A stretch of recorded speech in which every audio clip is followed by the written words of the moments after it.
Good afternoon, everyone.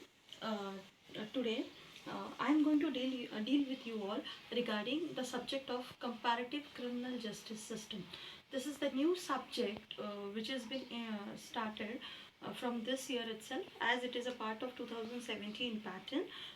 It is a part of final year students subject. It's an optional subject.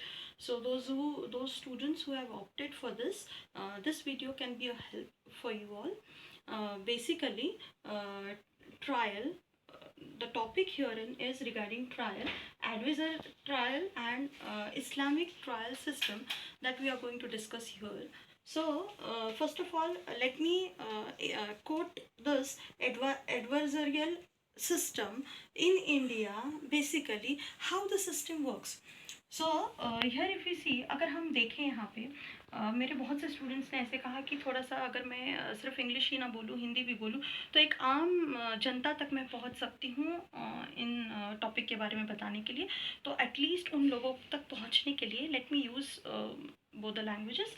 तो यहाँ पे मैं ये कहना चाहूँगी कि इन आवर इंडियन सिस्टम, अगर ट्रायल के बारे में देखा जाए तो we have two advocates who are having an arguments and there is one judge. तो ये दोनों एडवोकेट जो है वो अपनी अपनी बाजू ये करते हैं, और जज जो है वो जजमेंट देके डिसीजन जो है वो लिया जाता है. तो ट्रायल के अंदर यहाँ पे ये प्रूव होता है कि whether the person is guilty और नॉट. यहाँ पे अगर हम इंडिया में देखें तो accused can not be compel to be a witness against himself. तो ये हमारे यहाँ पे इंडियन कॉन्स्टिट्यूशन में भी कहा गया है कि it is a fundamental right of a person that he can not be forced to give the witness against himself. And basically अगर हम देखें कि हमारे इंडियन सिस्टम में क्या क्या इंपॉर्टेंट है, तो वो है फेयर ट्रायल. ट्रायल फेयर होनी चाहिए, रिजनेबल होनी चाहिए, ऑडी अल्टरम पार्टम, मतलब कि दोनों भी बाजू हमें सुनकर ही डिसीजन देना है. Both the parties must be given the chance of hearing. Natural justice principles has to be followed. जज बायस नहीं हो सकते, और सारे नेचुरल जस्टिस प्रिंसिपल्स फॉलो करना है. Just fair and reasonable procedure should be followed. यहाँ पे एक केस लॉ बताया गया है कि Zahira Habibullah Sheikh versus state of Gujarat, जिसके अंदर बताया था कि डिनायल ऑफ फेयर ट्रायल अगर है तो it is an injustice not only to the accused, to the victim also and to the society also. So this is nothing but adversarial system in India. अगर हम देखा जाए तो हमारे यहाँ जैसे एक्यूजिटोरियल सिस्टम होता है और इंक्विजिटोरियल सिस्टम होता है. हमारे यहाँ पे प्रोसिक्यूशन को प्रूव करना होता है कि accused is guilty beyond reasonable doubt, ये प्रूव करना होता है. कई जगह पे ये भी सिस्टम होता है कि इंक्विजिटोरियल सिस्टम भी होता है, कि जहाँ पे जिसके ऊपर आरोप है कि उन्होंने गुनाह किया है तो उनको सिद्ध करना होता है कि उन्होंने वो गुनाह किया नहीं है. लाइक अभी मैं यहाँ आपको कंपैरेटिव स्टडी बताना चाहूँगी कि इस्लामिक ट्रायल्स जो हैं वो शरिया लॉ के ऊपर बेस्ड हैं. शरिया लॉ क्या है? It is basically depending on the divine law of the precepts of the Islamic religious laws.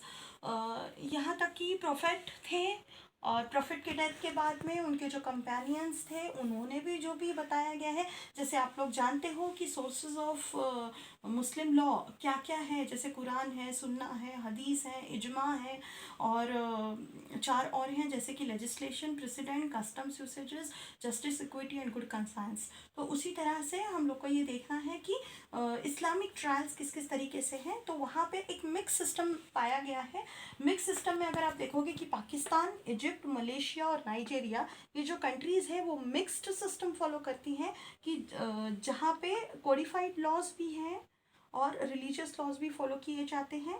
Saudi Arabia and gulf countries में क्लासिकल सिस्टम अभी भी फॉलो की जाती है, और सेक्युलर सिस्टम फॉलो की जाती है, जैसे Turkey, west Africa and central Asia में.